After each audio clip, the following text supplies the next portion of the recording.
Hello there everyone, it's Nina Marie Trapani here for Simon Says Stamp, and welcome to another Funny Friday video featuring Art Impressions products.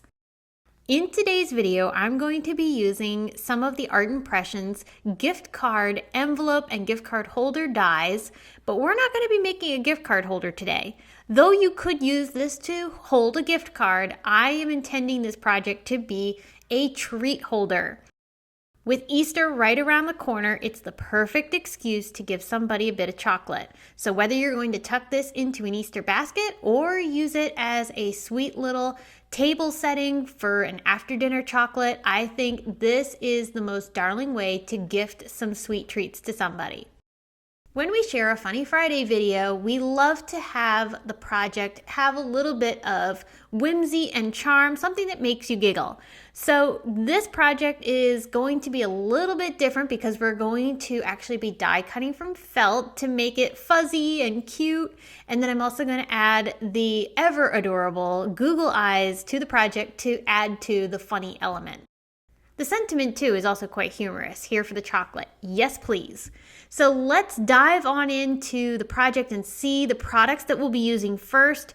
I have the bunny gift card holder die set here, which has all the pieces and parts you need in order to build this sweet little bunny. And it is adaptable. You don't have to make the bunny exactly how it's shown in the packaging. And if you notice, my bunny doesn't look quite like this one. So it is fun to be able to adjust the look of the bunny depending upon what you're going for. This works with the gift card envelope dies from Art Impressions, and then I'm also going to be pairing this up with the Easter Sentiments stamp set. To die cut my bunny, I'm going to pick out some felt. Felt is such a fun way to be able to utilize your dies and get a very wonderful textured effect. So right now I'm sorting through the felt. I have a light pink color and also a creamy white, and we're going to use these to build our bunny. I'm trying to figure out which pieces I want cut from where, and I'm chopping things down so that I have more manageable size pieces to work with. So I'm obviously going to cut the inner part of the bunny's ear with pink, and then I have the body of the bunny, which is that square, and then his feet or little paws, I'm going to cut those as well. You need 2 strips for that, and then 2 strips for the ears, because you only get 1 ear and 1 paw, so you'll cut that twice. These elements are what I will go ahead and run through my die cut machine. So I'm left with all these little pieces. I kept them in a dish here so I don't lose anything. And then I'm also going to do some die cutting for the envelope. So the gift card envelope is this nice big piece here. It's a separate die, and you can use this with any of the gift card holder accessory sets that Art Impressions has. Well, I die cut this envelope twice. The top half of it, which is going to have the front side of the envelope, and then also the entire piece. The reason I only cut half of the envelope is because I don't need the other end of it. I actually just want that front panel. So I'm going to chop off all the flaps that are left behind. These are not required for the technique that I'm going to be using in adding some texture to my envelope with an embossing folder.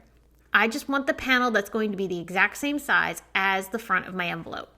So that little panel is going to get glued onto my envelope once I have embossed it. Before I get to that though, I do want to go ahead and pre-fold all of the flaps of my envelope prior to assembling, just so that way everything has a good crease. I fold everything and then I take a bone folder and I actually go back over that and crease them really, really well. This helps with assembly, and it also helps with its final shape. It has a really nice fold and edge once you've done all of your folding. So pre-folding is always recommended when you're building something like this. I'm going to use red line tape to assemble my envelope. It's very simple. All you have to do is put 2 strips of adhesive onto your envelope, and those are those small flaps. That's what adheres to the other side of the envelope and closes everything up into a little pocket. The red line tape is what I chose because it's super durable. So no matter how many times you open this envelope or pull things in and out, it will hold together really well. So you'll just remove the release paper from those 2 little strips. This is 1/8 inch red line tape. Fold the other half of the envelope onto those flaps to close everything up, and that's it. It's super simple. I'm going to bring back that little panel that we already had die cut and cut all the flaps off of, and we're going to emboss this with the Fanfare embossing folder from Simon Says Stamp. This is a newer embossing folder, and I love this pattern. It's super delicate and cute.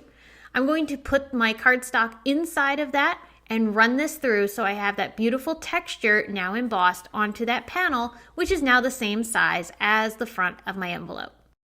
You could leave the texture just like this, or you can enhance it and add a little bit more contrast to the piece, which is what I decided to do here.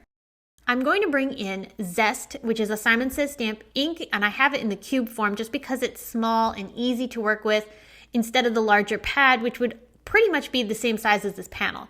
Having a small cube is really easy to maneuver around onto a smaller piece. So that's why I use the cube over the full-size ink pad. Then I'm going to put Terrific tape on the back side of this panel so I can adhere it directly to my envelope.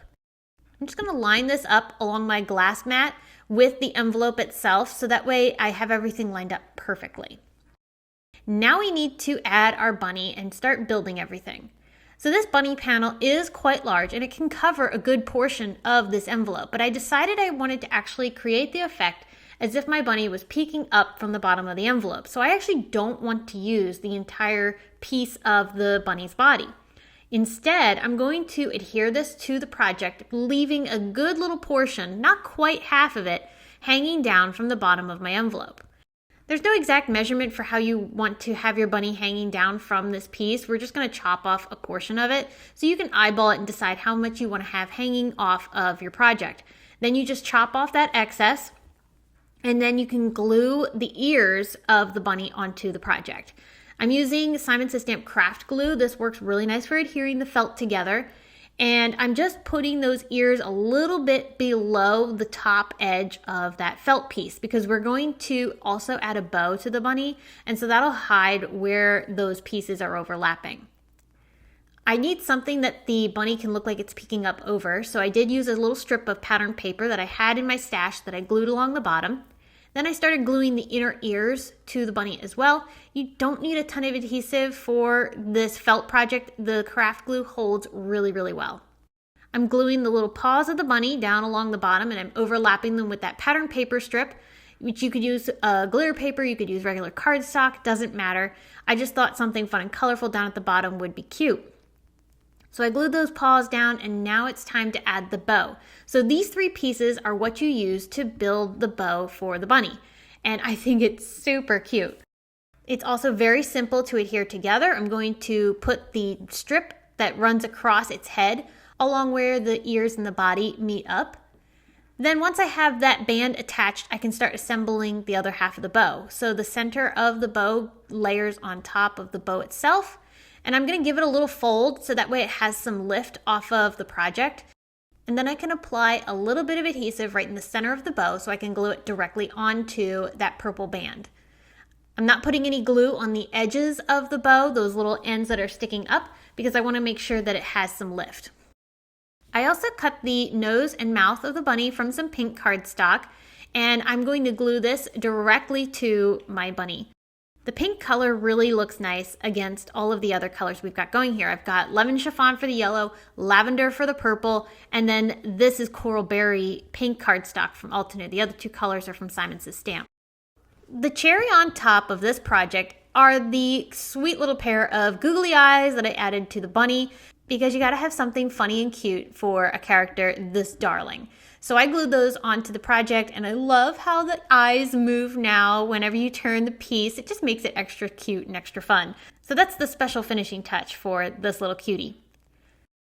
Now for a sentiment, I'm bringing in that Easter sentiment set and I had to use here for the chocolate because I'm planning to put chocolate inside of this cute little thing. So I'm gonna stamp that sentiment onto my pink cardstock, which is the same coral berry that I used earlier for the bunny's nose and mouth. I'm stamping that with embossing ink and then using white embossing powder. I'll sprinkle that over top and now I can heat set the sentiment. This doesn't have coordinating dies, so I'm just gonna fussy cut around it a little bit of a bubble shape. You could also just cut this into a simple little rectangle if you'd like and skip the fussy cutting. But once I have this cut out, I'm going to adhere this off to the left side of the bunny's ear.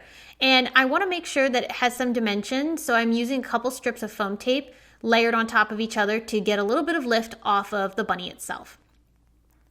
And that is gonna do it for this little sweetheart. So now I can put some fun chocolates inside, small little Easter bunnies, or these adorable Lindt chocolate tulips. They also make carrots too, which are super cute. Lots of different shapes can fit inside of this envelope. And they're a perfect way to be able to dress up a little bit of something sweet for Easter. So I hope you enjoyed and will try this out for yourself. You can find all the products that I used today down in the video description or over on our blog so that you can use these exact same products to create the darling little Easter bunny. I hope you enjoyed today's video, friends. Thanks so much for stopping by. I will be back again soon with another video for you, but until then, thanks so much for watching and we'll see you again soon.